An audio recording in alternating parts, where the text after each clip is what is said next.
पावसाळ्याच्या पार्श्वभूमीवर शहरात पाणी तुंबण्याच्या समस्या उद्भवू नयेत तसंच नाल्यांमधील पाण्याचा सुरळीत प्रवाह कायम राहावा यासाठी सोलापूर महानगरपालिकेच्या वतीनं शहरातील विविध नाल्यांची प्रत्यक्ष पाहणी करण्यात आली।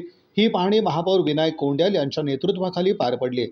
यावेळी उपमहापौर ज्ञानेश्वरी देवकर, सभागृह नेते नरेंद्र काळे, पालिका आयुक्त डॉक्टर सचिन ओंबासे, अतिरिक्त आयुक्त संदीप कारंजे, नगर अभियंता सारिका कुरबार यांची प्रमुख उपस्थिती होती। तसंच संबंधित विभागांचे अधिकारी, कर्मचारी आणि त्या प्रभागातील नगरसेवक आणि नगरसेविका मोठ्या संख्येनं उपस्थित होते।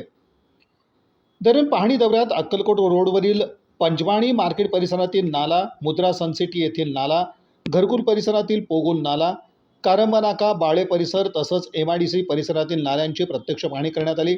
यावेळी नाल्यांची स्वच्छता, पाण्याचा प्रवाह, अतिक्रमणं, गाळ साचलेली ठिकाणं आणि पाण्याचा निचरा सुरळीत होत आहे का याची सविस्तर माहिती अधिकाऱ्यांकडून घेण्यात आली। महापौर विनायक कोंड्याल यांनी पाहणी दरम्यान अनेक ठिकाणी नाल्यांचं खोलीकरण आणि रुंदीकरण करण्याच्या सूचना संबंधित अधिकाऱ्यांना दिल्या।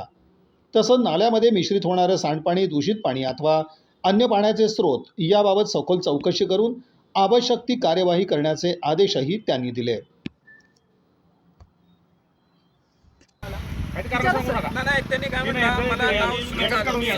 कंटिन्यू आता रोज आहे ना, तुम्ही रोज एक विजिट हो काय करायला आपली कॉस्ट केली ना तरी आपण ते सर त्याच्याकडे मारून घेतोय आपण 19 नाल्यांचं काम यूज करतो। हो हे साइट इंजिनियर आहे पलीकडे पण काम चालू आहे। पलीकडचा हा कंप्लीट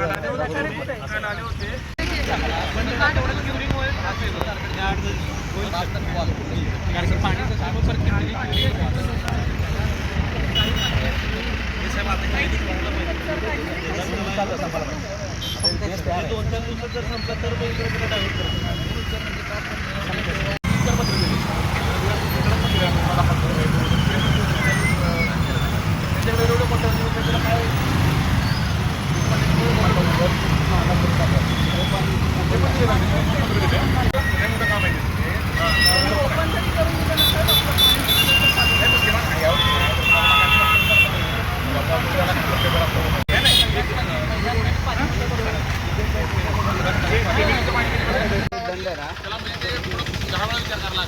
दंड डिक्लेअर पण करा, म्हणजे ते कळून व्हायला लागला असतं।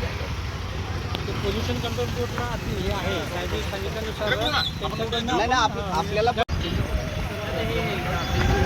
2-3 विषय सोलापूर शहरामध्ये बरेच ठिकाणी आता सध्या नाल्याचं काम चालू आहे। नाले साफसफाई करणे, नाल्यातील गाळ काढणे हे प्रगतीपथावर चालू असताना आम्ही शहरामध्ये विविध ठिकाणी या ठिकाणी आम्ही व्हिजिट केली असताना त्या ठिकाणी मुद्रा सनसिटी असेल, अक्कलकोट रोड, पंजवाणी मार्केट असेल, या ठिकाणी मक्तेदाराचं काम संत गतीने या ठिकाणी चालू होतं। आम्ही त्याला आता या आदेश केलेले आहेत की तुझं काम लवकरात लवकर पूर्ण कर।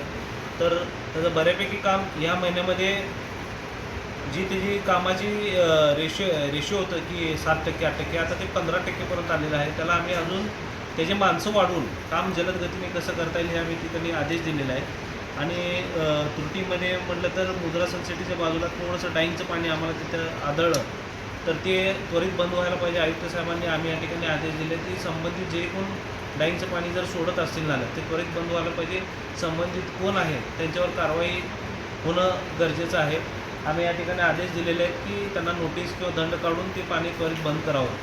परत तसंच पुढं आलं की आम्ही जुना कारंबा नाका या ठिकाणी व्हिजिट केली। त्या ठिकाणी खोलीकरण व गाळ काढण्याचं काम त्या ठिकाणी चालू आहे। असं बऱ्याच अजून 2-3 ठिकाणी आम्ही व्हिजिट केलेली आहे आणि अजून जे काही व्हिजिट करायचं अजून देखील राहिलेलं आहे ते देखील आम्ही व्हिजिट करत आहोत। आणि आदेश सर्व खाते प्रमुखांना आम्ही आदेश दिलेले आहेत की कुठेही गाळ म्हणा, खोलीकरण कमी पडता कामा नये। कारण का गेल्या वर्षी आपल्याला सोलापूर शहरामध्ये बरेच भागामध्ये त्या ठिकाणी पाणी लोकांच्या घरामध्ये शिरलं होतं, तशी परिस्थिती आता येऊ नये म्हणून हे सतर्कचं इशारा आम्ही आधीच आत्मसात करून सर्व ठिकाणी आम्ही व्हिजिट करून काम जेवढं फास्ट करता येईल या पद्धतीने आम्ही काम करायचा प्रयत्न चालू आहे। कारंबा नाका इथं काय आढळलं? नाकामध्ये आता खोलीकरण चालू आहे त्या ठिकाणी काम। तिथल्या प्रभाकर स्वामी महाराजांचं जे हे आहे नालाचं जे आहे, प्रभाकर स्वामी महाराजांची जागा आहे तिथे, त्या जागेच्या तिथल्या लोकांची थोडीशी तक्रार होती की थोडं एक खोलीकरण करताना थोडी बाजू इकडे सरकली म्हणून। तर ते आता आयुक्त साहेबांनी आदेश दिले की एक 8-15 दिवस थांबा. आता काय पहिलं आपलं खोलीकरणचं जे हे काम चालू आहे ह्याला काय हे करू नका. पुढच्या एक हे झाल्यानंतर 1.5-2 महिन्यानंतर आपण कशा पद्धतीने करायचं ते करूयात म्हणून असं आयुक्त साहेबांनी आदेश दिलेले आहे. शिवाजी नाल्याला पण पाणी